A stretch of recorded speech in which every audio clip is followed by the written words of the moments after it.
Coucou tout le monde, c'est Christa, bienvenue sur cette nouvelle vidéo de coaching. Aujourd'hui, j'avais envie de vous donner mes 9 pistes, mes 9 clés pour prendre ou reprendre le pouvoir sur votre vie.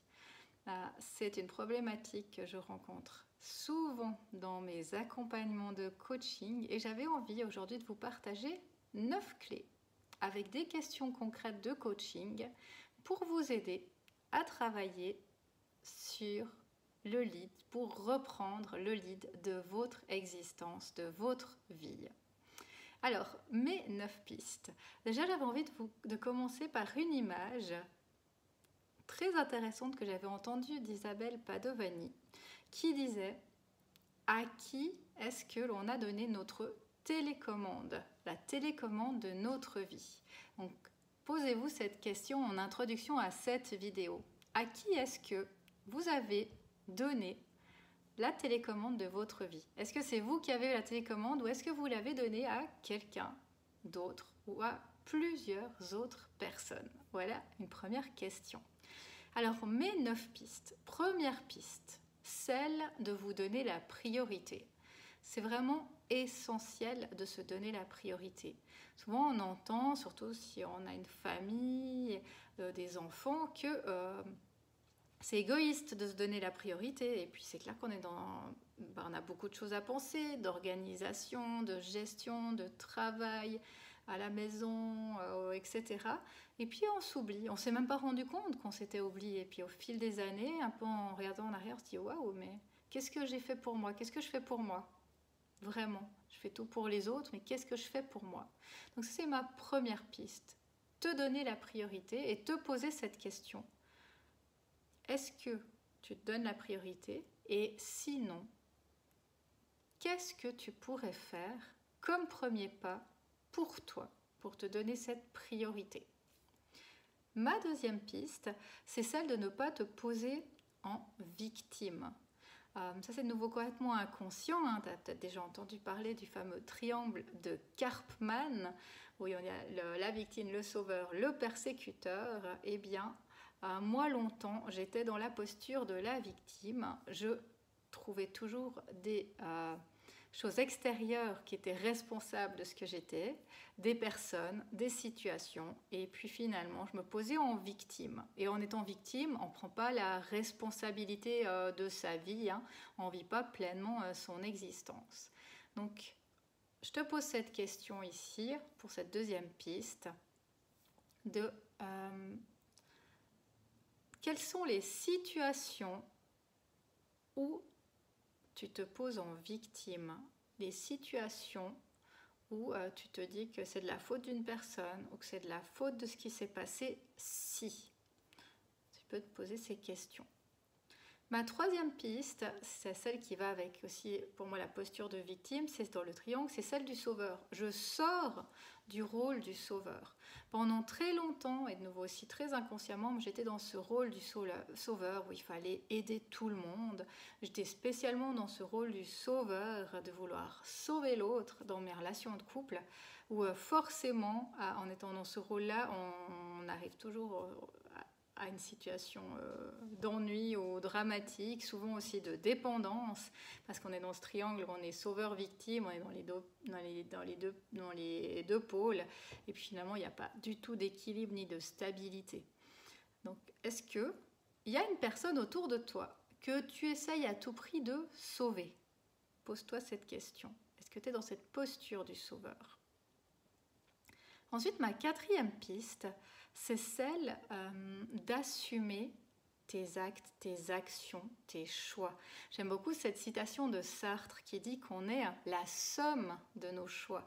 Donc vraiment, quelles sont ces actions, ces choix que tu as faits et que tu n'assumes pas aujourd'hui? Vraiment, prends le temps de les identifier et puis ensuite de travailler sur eux pour pouvoir les accepter. Ma cinquième piste, c'est celle de poser tes limites.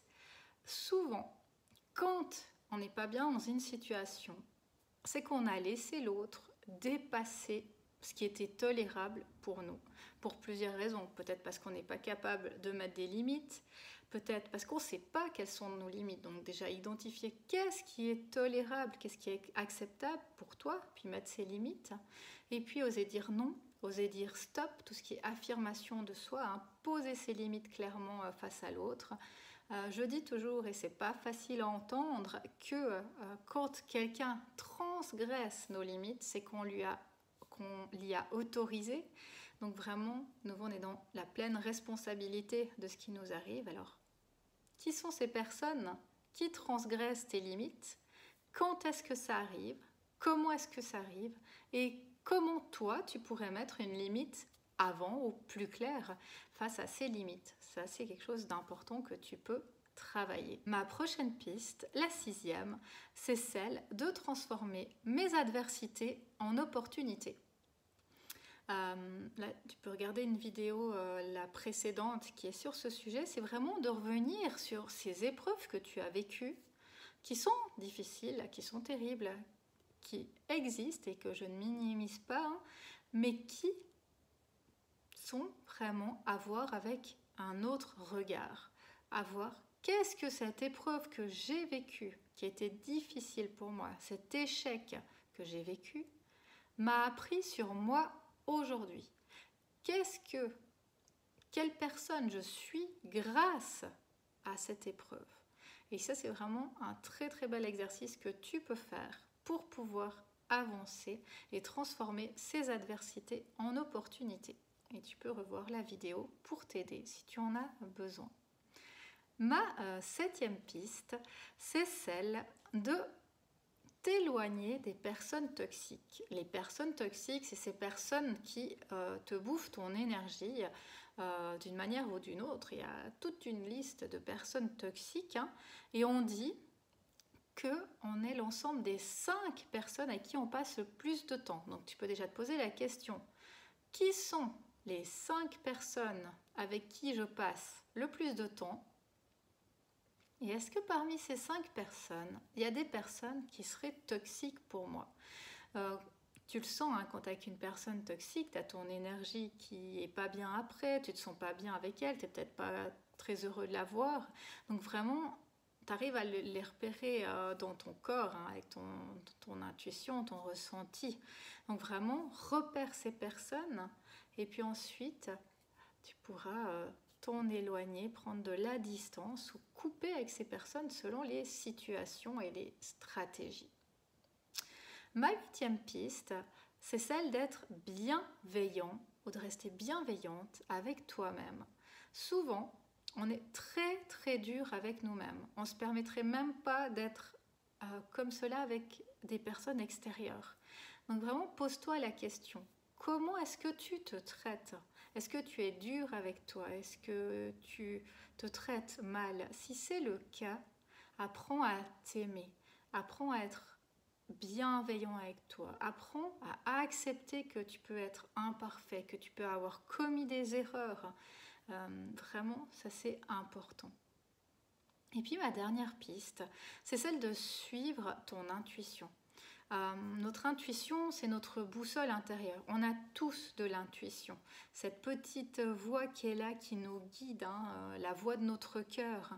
Et ça, c'est vraiment quelque chose qui s'exerce. D'apprendre à écouter son intuition, à ressentir. Chacun de nous, on ressent dans notre corps, par des signes, ces choses-là. Donc, à toi de voir en travaillant par des petits exercices, quand ton intuition est là, quand ça vient de ton cœur, une décision que tu prends, quelque chose que tu ressens, ou quand il y a quelque chose qui ne va pas, vraiment à te connaître par cœur. Ces clés de connaissance de soi, elles sont essentielles pour avancer, pour le développement personnel. Plus tu te connaîtras, plus tu écouteras la voix de ton cœur, et moins celle de ton mental ou de ton ego, et plus tu oseras être toi, tu pourras avancer, tu pourras t'affirmer, hein, et puis vraiment prendre ou reprendre le lead de ta vie, le pouvoir sur ta vie.